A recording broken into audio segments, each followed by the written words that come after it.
Bienvenue dans le calendrier de l'Avent des contes de Noël. Installez-vous confortablement. Bonne écoute. La lune d'habitude est un astre très sérieux. Gardienne des marées, veilleuse du monde, elle observe tout, impassible.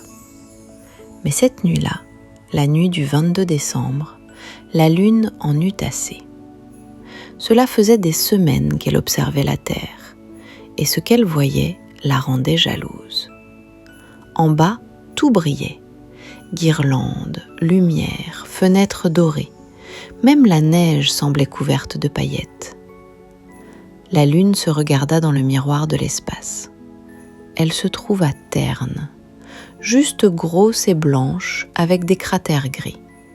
« C'est injuste, soupira-t-elle. Je suis la reine de la nuit et ma robe est démodée. » Elle regarda le village de Sainte-Étoile. Sur la place, un immense sapin était décoré de centaines de boules de verre. « Je veux voir ça de plus près, » dit la lune. « Je veux essayer ces guirlandes. » Et la lune fit une chose interdite. Elle se détacha de son orbite. « Crrr » fit le ciel surpris.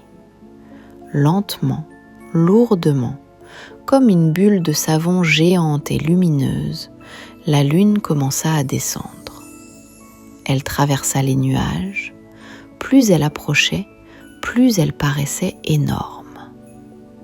Dans le village, le boulanger, qui se levait tôt, faillit avaler sa pipe. Il regarda par la fenêtre et vit une boule blanche gigantesque qui prenait tout le ciel. « Nom d'une baguette !» s'écria-t-il. « La lune nous tombe sur la tête !» La lune ne tomba pas. Elle atterrit doucement, sans un bruit, au milieu de la place du village, juste à côté du grand sapin. Elle flottait à quelques centimètres du sol, éclairant tout d'une lumière intense. Les villageois sortirent en pyjama, attirés par cette clarté surnaturelle. La lune ne regardait pas les gens, elle regardait le sapin. Il porte des rubis, des émeraudes et de l'or. Elle s'approcha du sapin. Elle tendit un de ses rayons comme un bras de lumière et attrapa délicatement une guirlande rouge. Elle se l'enroula autour de sa circonférence. « Oh !» firent les villageois. Encouragée, elle attrapa une grosse boule bleue, puis une étoile dorée. Elle se mit à dépouiller le sapin. Les décorations volaient vers elle et s'accrochaient comme par magie à sa surface. En 10 minutes, le sapin était nu. Et la lune était devenue l'astre le plus kitsch de l'univers. Elle était couverte de lumière clignotante et de boules disco. Elle ressemblait à une boule à facettes géante tombée du ciel. Elle se sentait magnifique. Mais quand elle regarda les villageois, elle vit qu'ils ne souriaient pas. Les enfants avaient les larmes aux yeux. Le sapin nu avait l'air triste et froid. Le boulanger s'approcha courageusement de la lune. « Madame la lune, dit-il poliment, vous êtes très belle, c'est sûr, mais vous nous avez pris notre Noël. C'était notre sapin. On a mis du temps à le décorer. » La lune s'arrêta de clignoter. Elle regarda le petit arbre nu. Elle sentit la honte. « J'ai été égoïste, pensa-t-elle. Je n'ai pas besoin de guirlandes pour briller. Ma beauté, c'est ma lumière blanche. » Elle secoua sa surface.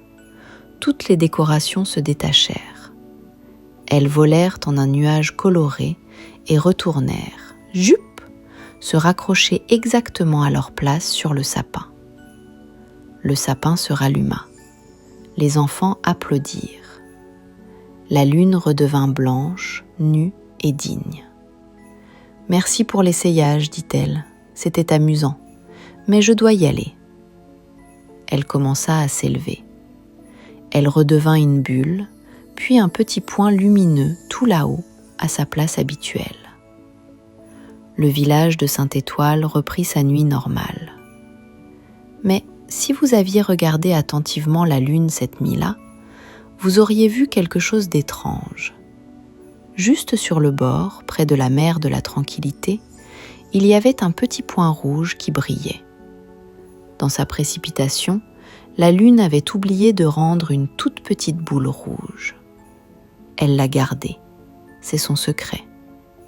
Et c'est pourquoi, parfois, les soirs de Noël, la lune a l'air d'avoir une petite tache de rousseur colorée sur la joue.